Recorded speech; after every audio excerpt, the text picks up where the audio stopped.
ମୋ ଛୋଟବେଳେ ମୋ ଦାଦୁ ଦିଦିମା ଏମିତି କାକୁଡ଼ି ଗଛ କଖାରୁ ଗଛ ଲଗାଉଥିଲେ। ବର୍ଷା ଦିନରେ ଘର ଆଗରେ ଛାମଡ଼ା ହେବ, ତା ଉପରେ ଗଛ ମାନେ ଲଟାଟା ମାଡ଼ିବ, ସେଇଥିରେ କାକୁଡ଼ି କଖାରୁ ଫଳିବ। ବହୁତ ବର୍ଷ ହେଲାଣି ଆମ ଘରେ ଏସବୁ ଜିନିଷ ଆଉ ହେଉନି, କିନ୍ତୁ ବାହାଘର ପରେ ଦେଖୁଛି ବାବା ମା ସବୁ ବର୍ଷ ଏଇ ଟାଇମରେ କାକୁଡ଼ି କଖାରୁ ଲଗାନ୍ତି। ତ ଆଜି ମା ଲଗାଉଥିଲେ କାକୁଡ଼ି ମଞ୍ଜି, ମୁଁ ଯାଇ କହିଲି ଦିଅନ୍ତୁ ମୋତେ, ମୁଁ ଲଗେଇବି। ମୁଁ ତ ଭାବିଲି ଖାଲି ମଞ୍ଜି ପୋତି ଦେଲେ ଗଛ ହେଇଯିବ, କିନ୍ତୁ ମା, ମୁଁ ବସିକି ଲଗାଉଥିଲି, କିନ୍ତୁ ମା କହିଲେ ନା ବସିକି ଲଗାଅନି, ମଞ୍ଜି ବସିଯିବ, ହବନି, ନଈକି ଲଗାଅ। ତାପରେ ନଈକି ଲଗେଇଲି, ସେଇଥିପାଇଁ ମୁଁ ହସୁଥିଲି। ଆଉ ବାବା ଏଇଠି ବାଡ଼ିରେ କଳମ ଶାଗ କାଟୁଥିଲେ। ବାବାଙ୍କୁ ଆମେ ଶାଶୁ ବୋହୂ ସାକ୍ଷୀ ରଖିଛୁ, କାହାର ଗଛ ଉଠୁଛୁ କି ନାହିଁ ବାବା ଦେଖିକି କହିବେ। ଆଉ ଆପଣମାନଙ୍କୁ ବି ଦେଖେଇବି ରଥ କି ବାହୁଡ଼ା ଟାଇମରେ ଆସିଲା ବେଳକୁ।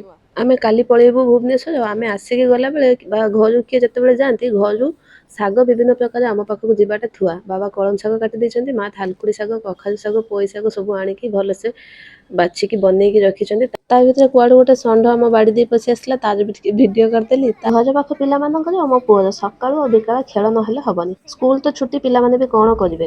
ସବୁଦିନ ସନ୍ଧ୍ୟା ଦେଇ ସାରିଲା ପରେ ବାବା ଗୀତା ପଢ଼ନ୍ତି। ଆଉ ଆମେ ଘରେ ରହିଲେ ପୁଅ ବି ତାର ଦାଦାଙ୍କ ସହିତ ବସିକି ଗୋଟେ ବହି ଧରିକି ମିଛରେ ମିଛରେ ତା ଦାଦା ଯାହା କୁହନ୍ତି ସେଇଆକୁ ଟିକେ ଟିକେ କହିବ, ବସିବ।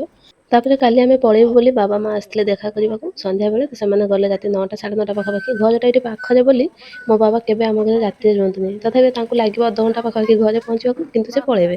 ପୁଅକୁ ସୋରିଷ ତେଲ ରସୁଣ ଫୁଟେଇକି ଟିକେ ମାଲିସ କରିବି ବୋଲି ଗରମ କରିଥିଲି। ମାଆଙ୍କର ବି ହାତଟା ବିନ୍ଧୁଥିଲା, ତ ତାଙ୍କୁ ବି ଟିକେ ମାଲିସ କରିଦେଲି।